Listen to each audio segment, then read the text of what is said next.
and the carriage we pretended wasn't there. Luxury trains are built on misdirection. You think you're moving through the country.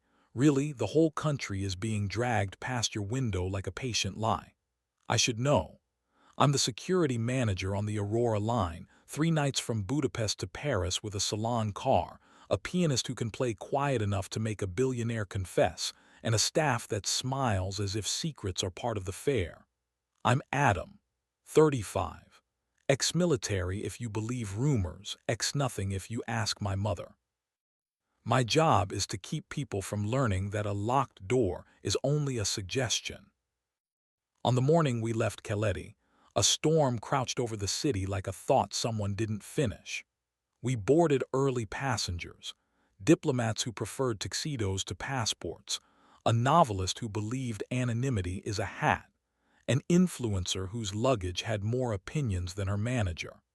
The last to arrive was Minister Helena Varga, the face of a European anti-corruption task force, and the reason a certain set of rich men had recently started chewing their food slower.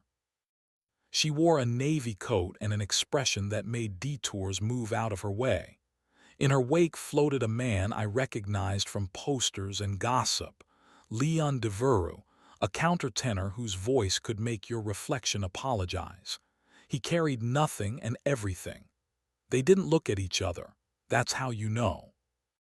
The Aurora has 13 cars, kitchen, 2 dining, 3 sleepers for the rich, 4 for the less rich, a salon, a staff car, and the luggage van. Officially. There's also a narrow service carriage between the staff car and luggage, a sliver of corridor and a locked cabin we use for equipment that hates passengers. Unofficially, it's where quiet happens. We pulled out with the ritual whistle and the slow elastics of steel learning exertion.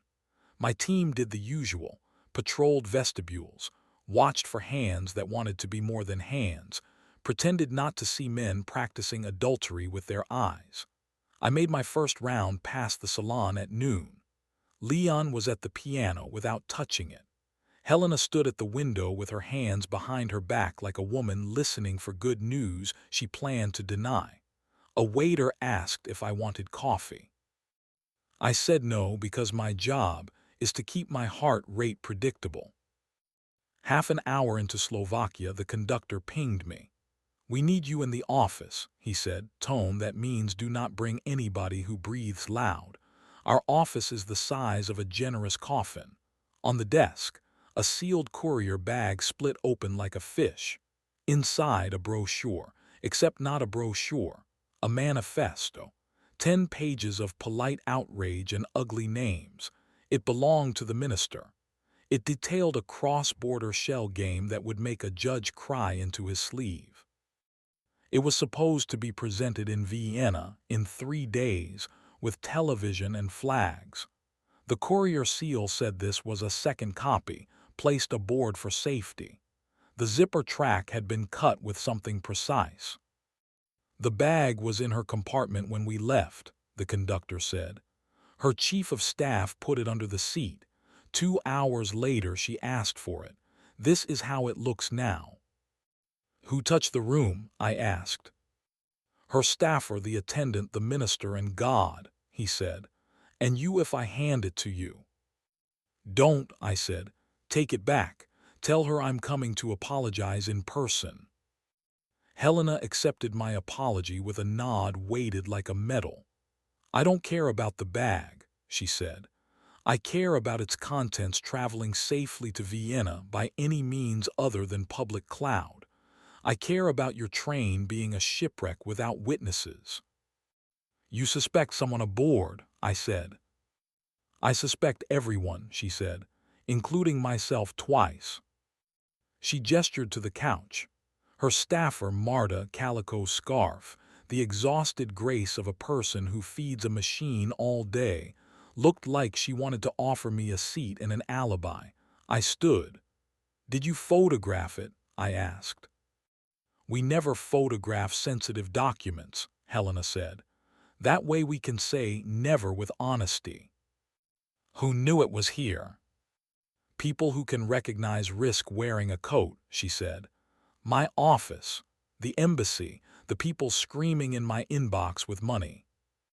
Leon appeared in the doorway without knocking, the way famous people do when walls help them. "We're stopping in Jair," he asked, then saw the bag and amended, "Ah, a rehearsal." "We are not stopping," Helena said. "We are evaluating." He leaned against the jamb. "Do you need patriotism or silence? I'm better at the second." "Leave," she said, and he did. But the air remembered his cologne, a white flower trying to be disciplined. I told Helena I'd lock the service carriage. I told her I'd post a man in the vestibule. I told her many small, true things, then went to the staff car for the untrue big one. I would find the person who had taken her paper and replace it with the same paper before we crossed the Austrian border. That was not my job. That was a story I wanted to be in. At 2, the pianist tested our old Bechstein with a motif that sounded like apology. At 3, a message flickered across the private crew channel on my phone. Blue switch.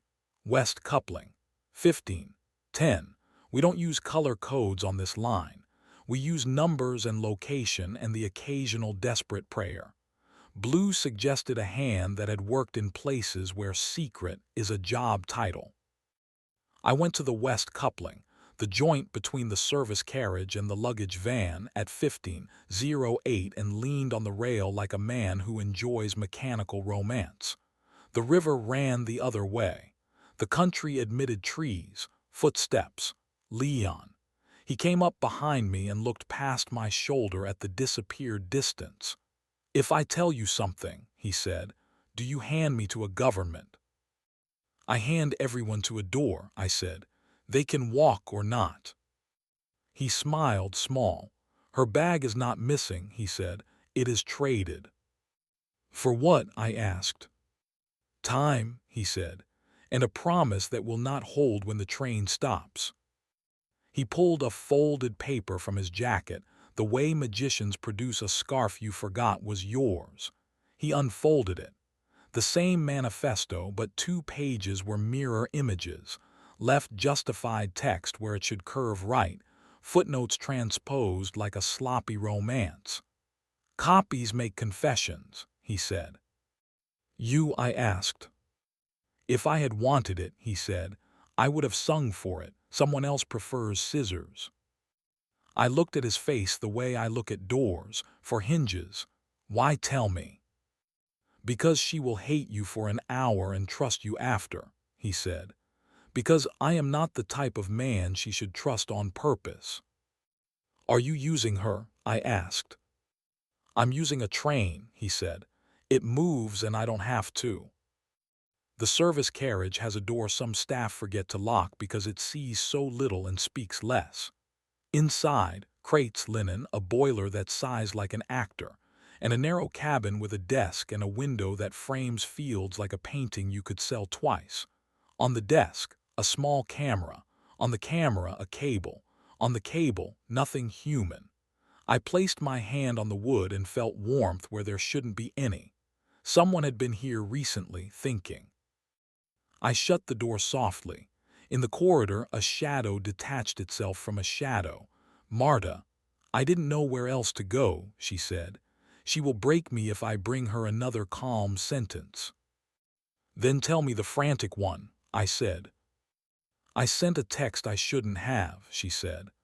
"I told a colleague we had the document aboard because she was worried Vienna would leak. I wanted her to be less afraid. I wanted to feel clever. She's on a secure app. I used autocorrect like an idiot."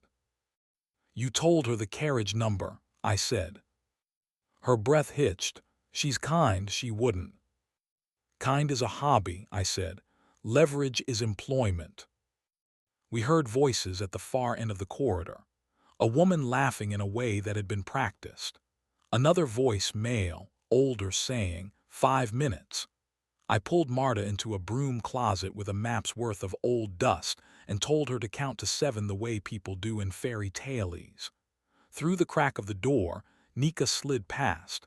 a consultant who lives on trains and has a face like an invitation. She sells image and insight and always smells like either grapefruit or good news. With her, Anton Paul, an energy magnate whose last name is a synonym for install cameras. They didn't see us. They went into the cabin and closed the door. We counted silently to 50, then I sent Marta away with orders to pretend to need ice. I stood alone in the corridor and thought about doors. I thought about small cameras and big problems. I thought about the way Helena had said everyone and meant it. At dinner, the train performed elegance. Candles stayed vertical. Soup behaved like a lake. Helena entered late, her coat a declaration, her mouth a weapon she kept sheathed for 5 minutes before drawing. Leon was already there with a seat that was not next to hers but could touch it if an argument asked politely. Nika and Anton sat with a view of themselves in the window. The novelist stared at his napkin like it might publish him. I did what I do when a room wants to combust. Stand where flame would run if it got drunk and watch. The waiter poured wine. Conversation became strings and knives. Nika complimented the lamb as if she had invented it. Anton told a story about a power plant that sounded like a confession wearing cologne. Helena ate like an athlete and a judge. Leon pretended not to know a camera was pointed at his mouth. I slipped out and went to the service carriage. The camera was gone. The desk was not.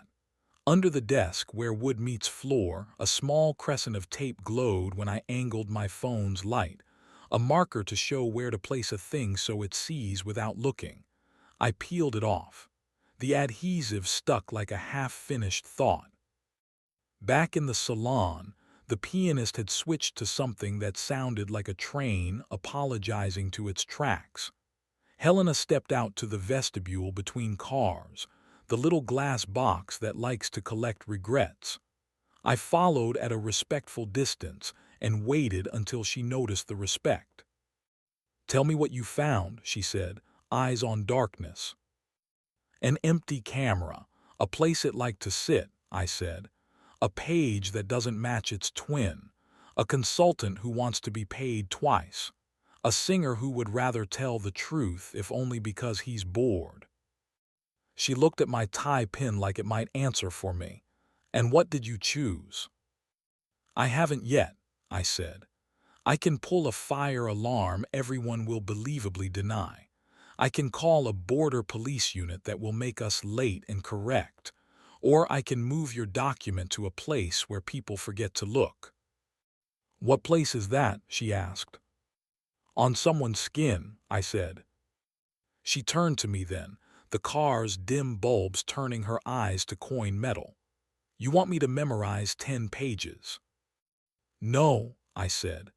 "I want you to memorize the part they can't counterfeit, the paragraph where you choose your own sentence structure, and I want the rest in the lining of your dress until Vienna." She smiled like I had offered her a meal when she'd asked for a napkin. "You unnerve me, Mr. Security." "Good," I said. "Nerves work." I didn't undress a minister. I'm not an idiot. Marta appeared the way useful people do when the plot requires it, sewing kit appearing from air. We unstitched the hem, slid the manifesto in 2 slips where stiffening might go, and resealed it with thread that promised decency. Helena watched without moving, an act of trust or theater or both. When she straightened, she was carrying a country and pretending it was silk. We still had a mole. We still had a camera that wanted to be anywhere it was. We still had a singer who knew more than he should and a consultant who liked velvet doors. So I did the one thing I am both good at and ashamed of. I made another room appear. The service carriage has a maintenance hatch that opens onto a narrow ledge an adult could walk if he had the arrogance of a problem. I told myself not to. I did anyway, because arrogance and problems get along. At midnight, while the aurora sliced Austria into strips of black and pale, I stepped out with a metal case and clipped it under the ledge in view of the place the camera had wanted to sit. Inside the case, nothing except 5 inches of wire and a blinking red lie. At 00:17, someone came. A slim figure, efficient like a check mark. Nika. She reached under the desk, found the case, and smiled the way people smile when they pick up something expensive they didn't pay for. When she opened it and found theater, she didn't curse.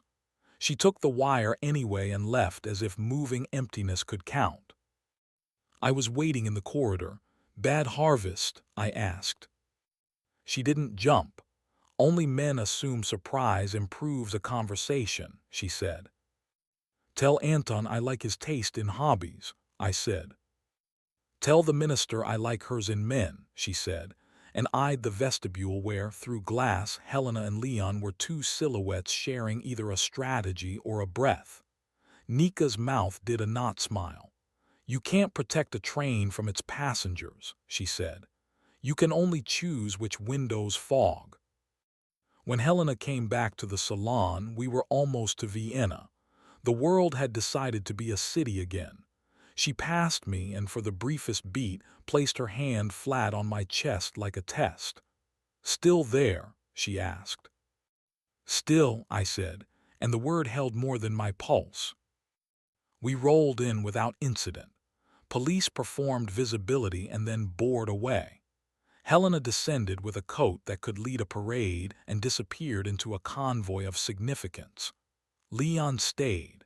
He had 2 more nights to Paris and a voice that would make the corridor forget what it was for. He found me by the piano later, after the new passengers had replaced old ones and the air smelled like a different set of mistakes. "You were right," he said.